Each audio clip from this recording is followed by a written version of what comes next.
안녕하십니까? 오늘 우리는 부동산 공법적 규제 변화와 미래가치 상승이라는 주제로 공법이 어떻게 부동산의 가치를 결정하는 시대가 도래했는지, 그리고 규제 완화와 용도지역 변경이 창출하는 엄청난 개발 이익을 분석해보고자 합니다. 2026년 4월, 저희 부동산 투자 전략 연구팀은 대한민국 부동산 시장의 미래를 조망하며 이 자리에 섰습니다. 용도지역 변경을 통해 최대 3배에서 5배까지 가치가 상승할 수 있다는 점, 그리고 경주 본문단지 용도 변경 사례에서 578억 원이라는 천문학적인 지가 상승분이 발생했다는 사실은 공법의 위력을 명확히 보여줍니다. 국토법, 도시개발법, 도시정비법, 건축법, 주택법, 농지법, 산지법, 이 7대 공법의 변화가 바로 여러분의 부동산 미래 가치를 좌우할 것입니다. 오늘 발표는 크게 3가지 주제로 진행됩니다. 첫째, 부동산 공법적 규제의 이해에서는 용도지역 제도와 7대 공법의 규제 변화 메커니즘을 심도 있게 다룹니다. 둘째, 규제 완화와 개발 이익의 창출에서는 용도지역 상향이 실제 개발 이익으로 어떻게 연결되는지 구체적인 사례를 통해 분석할 것입니다. 마지막으로 미래 가치 평가와 투자 전략에서는 규제 변화를 예측하고 선제적으로 대응할 수 있는 투자 프레임워크를 제시해 드립니다. 첫 번째 장, 핵심 개념입니다. 부동산 공법적 규제의 이해에서는 토지의 가치가 단순히 그 지목에 따라 결정되는 것이 아니라 허용된 가능성, 즉 해당 토지 위에서 무엇을 할 수 있는가에 의해 결정된다는 점을 강조합니다. 공법적 규제가 어떻게 부동산 가치 형성에 핵심적인 영향을 미치는지를 지금부터 자세히 분석해 보겠습니다. 용도지역 변경은 토지의 그릇 자체를 키우는 가장 강력한 가치 창출 메커니즘입니다. 보시는 그래프처럼 농지가 도시지역으로 변경되면 최대 4배, 자연 녹지가 주거지역으로 바뀌면 3배, 심지어 3종 주거가 준주거로만 바뀌어도 3배의 가치 상승이 일어날 수 있습니다. 용도지역 제도의 핵심은 바로 건축 가능 여부, 용적률, 건폐율을 결정한다는 데 있습니다. 여기에 용도지구와 용도구역이 추가 규제로 작용하며 이는 토지 수익 구조와 직결됩니다. 가치 상승 메커니즘은 건축 가능성 확대로 개발 수요가 몰리고 용적률 상향으로 단위 면적당 수익이 증대되며 금융기관의 담보가치 평가 금액 또한 상향된다는 것입니다. 물론 리스크 요인도 존재합니다. 상업지가 주거지로 변경되거나 개발 가능 지역이 보전지역으로 바뀔 경우 가치가 급락할 수 있으며 기반시설이 미비할 경우 가치 상승이 제한될 수 있습니다. 실제 사례를 보면 세종시 연서면과 금남면의 농지가 도시지역으로 편입되면서 5년 내에 토지 가치가 3배에서 5배까지 상승했고 강남구 도심 재개발 사례에서는 3종 일반 주거지역 확대 후 1년 내 30%에서 50%의 실거래가 상승이 있었습니다. 화성 송산 지역은 자연 녹지에서 2종 일반 주거지역으로 변경되며 토지 가격이 2배 이상 상승했죠. 7대 공법의 규제 변화가 토지 가치에 미치는 영향은 결국 용적률 상향과 개발 가능성 확대입니다. 공법은 자산의 그릇 자체를 키우는 근본적인 혁신을 가져옵니다. 예를 들어 국토계획법은 용도지역 변경을 통해 용적률을 15만 200%에서 40만 800%까지 대폭 상향시킬 수 있으며 도시개발법은 대규모 개발을 가능하게 합니다.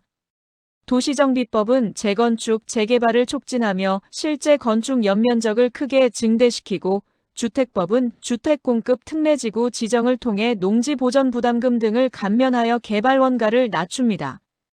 핵심 인사이트는 이렇습니다. 7대 공법의 규제 완화는 용적률 상향, 개발 비용 절감, 인허가 간소화를 통해 토지의 내재 가치를 직접적으로 높입니다. 특히 주택공급 특례지구와 관련된 주택법, 농지법, 산지법의 연계 개정은 민간 개발의 원가 구조를 획기적으로 개선하여 결국 분양가 인하와 개발이익 확대로 이어지는 핵심 동력입니다. 두 번째 장, 개발이익 분석입니다. 규제의 변화는 단순히 행정적인 절차에 그치지 않습니다. 이는 토지 가치의 판도를 뒤바꾸는 실질적인 경제적 사건입니다. 이제 규제 완화가 어떻게 개발 이익을 창출하는지 구체적으로 살펴보겠습니다. 용도 지역 상향은 토지 가치를 수직 상승시키는 핵심 동력입니다. 특히 도시계획 변경 사전협상 제도를 통해 개발 이익 환수 메커니즘이 작동합니다. 상업지역 변경 시 용적률이 400%에서 800%까지 늘어날 수 있으며 삼성동 사례에서는 공공기업 비율이 41.25%에 달했습니다. 경주 본문단지의 경우 용도 변경으로 인해 578억 원이라는 막대한 지가 상승이 발생하기도 했습니다. 사전협상 제도는 2009년 도입된 이래 용도지역 상향이나 도시계획시설 폐지 시 발생하는 개발이익의 일부를 토지 제공, 기반시설 설치, 기금 납부 등 다양한 형태로 공공에 환원하는 제도입니다. 핵심 메커니즘은 용도지역 변경이 토지 소유주와 개발 주체의 이익뿐만 아니라 도시 전체적인 관점에서도 필요한 경우가 많다는 것입니다. 사전협상 제도는 이러한 개발 이익의 일부를 공공기여로 환원하는 조건 하에 개발을 허용하여 형평성을 확보합니다. 공공기여는 용도 변경으로 인한 토지가치 상승분의 15%를 기본으로 하되 사업 내용과 완화 수준에 따라 5% 범위 내에서 조정 가능합니다. 세종시와 강남구 사례는 용도 지역 변경이 어떻게 가치를 재편하는지 보여주는 대표적인 사례입니다. 세종시 연서면과 금남면의 농지는 도시지역으로 편입되며 5년 내 35배 상승했고 이는 세종시 확장 계획에 따른 것이었습니다. 서울 강남구의 3종 일반 주거지역 확대는 도심 재개발로 고층 아파트 건축이 가능해지면서 1년 내 3050%의 가치 상승을 가져왔습니다. 반면 고양 일산의 녹지지역이 주거지역으로 변경되는 계획이 무산되면서 개발 기대감에 올랐던 가치가 급락하고 투자자들이 손실을 입은 사례도 있습니다. 핵심 인사이트는 용도지역 변경의 가치가 기반시설 확보 여부와 실질적인 개발 가능성이 함께 갖춰질 때 비로소 현실화된다는 점입니다. 정부나 지자체의 확정된 개발 계획이 뒷받침될 때 가치 상승이 극대화됨을 세종시와 강남구 사례가 명확히 보여줍니다. 따라서 투자자는 용도지역 변경 예정 정보에만 의존하지 말고 해당 계획이 도시계획위원회 심의를 거쳐 고시될 확률, 기반시설 확보 여부, 그리고 배후 수요를 종합적으로 판단해야 합니다. 세 번째 장, 미래 가치 평가와 투자 전략입니다. 부동산 시장에서 규제 변화를 선제적으로 포착하는 투자자만이 공법이 창출하는 미래 가치를 실제로 실현할 수 있습니다. 어떻게 이러한 전략을 수립할 수 있을지 함께 알아보겠습니다. 규제 변화 예측은 도시관리계획 입안 단계부터 추적해야만 가능한 선제적인 투자 전략입니다. 보시는 것처럼 용도지역 변경 절차는 계획 수립부터 고시 확정까지 여러 단계를 거칩니다. 각 투자 타이밍별 가격 반응 패턴을 보면 초기 입안 단계에서는 정보 비대칭성이 커서 가격 반응이 미미하지만 선제적 진입 기회가 있습니다. 중기 심해 단계에서는 기대감이 반영되며 가격이 점진적으로 상승하기 시작하고 고시 확정 단계에서는 가격이 급등하며 개발 기대감이 최고조에 달합니다. 정부의 정책 방향성 또한 중요합니다. 보전 중심의 포지티브 규제에서 금지 외에는 모두 허용하는 네거티브 규제로 전환되고 있으며 용도지역 간 경계를 허무는 화이트존 제도가 확산되어 노후 도심의 용적률을 파격적으로 상향하고 있습니다.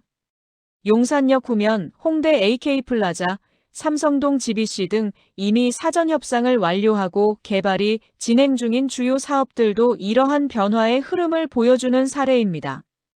공법의 행간을 읽는 투자자만이 규제 확정 전에 미래 가치를 선점할 수 있습니다.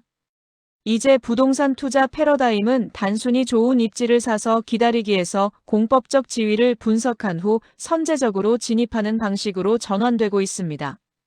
기술이 매매를 돕고 금융이 레버리지를 제공한다면 공법은 자산의 그릇 자체를 키우는 근본적인 힘을 가지고 있습니다. 성공적인 투자를 위한 4가지 핵심 성공 요인을 말씀드립니다. 첫째, 정확한 도시계획 정보를 파악하는 것입니다. 지자체의 장기 도시계획과 규제 현황을 철저히 조사하고 도시관리계획 입안 단계부터 모니터링 체계를 구축해야 합니다. 둘째, 허위 개발 정보를 차단해야 합니다. 근거 없는 용도 변경 예정 정보에 현혹되지 않도록 공공기관 자료를 반드시 확인하십시오. 셋째, 장기 보유를 감안한 접근이 필요합니다. 실제 용도 변경까지 수년이 소요될 수 있으므로 유동성 리스크를 관리해야 하며 정책 방향 전환 시 가치 하락 가능성도 염두에 두어야 합니다. 마지막으로 기반시설 연계성을 분석해야 합니다. 용도 지역 변경만으로는 가치 상승이 제한될 수 있습니다. 상하수도 시설, 진입도로, 대중교통 접근성 등 기반시설이 실질적인 개발 가능성을 결정하며 이는 금융기관의 담보가치 평가에도 직접적으로 반영됩니다. 결론적으로 공법적 규제 변화를 선제적으로 포착하고 기반시설과 개발 가능성을 검증한 투자가 미래 가치를 극대화합니다. 초기 단계에서의 진입은 높은 수익을, 확정 단계에서의 진입은 안정성을 제공하며 투자자의 리스크 감수 능력에 따라 전략을 달리해야 합니다. 오늘 발표를 경청해 주셔서 감사합니다. 공법이 부동산의 미래 가치를 재편하고 있다는 메시지를 다시 한번 강조드립니다. 여러분께 3가지 권장 후속 조치를 제안합니다. 첫째, 정보 체계를 구축하십시오. 지자체 도시관리계획 모니터링 체계를 만들고 국토계획 엘람 시스템 및 도시계획위원회 심의 일정을 정기적으로 확인하시기 바랍니다. 둘째, 전문가 컨설팅을 적극 활용하십시오. 부동산 법무 세무 전문가와 협업하여 대상 토지의 공법적 지위, 기반시설 확보 여부, 공공기업 부담 규모를 종합적으로 검토해야 합니다. 셋째, 장기 포트폴리오를 구성하십시오. 유동성 리스크를 고려한 장기 보유 전략을 수립하고 규제 변화 가능성이 높은 후보지를 다각화하여 포트폴리오에 편성하는 것이 현명합니다. 핵심 메시지는 명확합니다. 공법적 규제 변화는 부동산 시장에서 가장 강력한 가치 창출 동력입니다. 투자자는 규제의 행간을 읽는 능력을 길러 변화가 확정되기 전에 미래 가치를 선점해야 합니다. 감사합니다.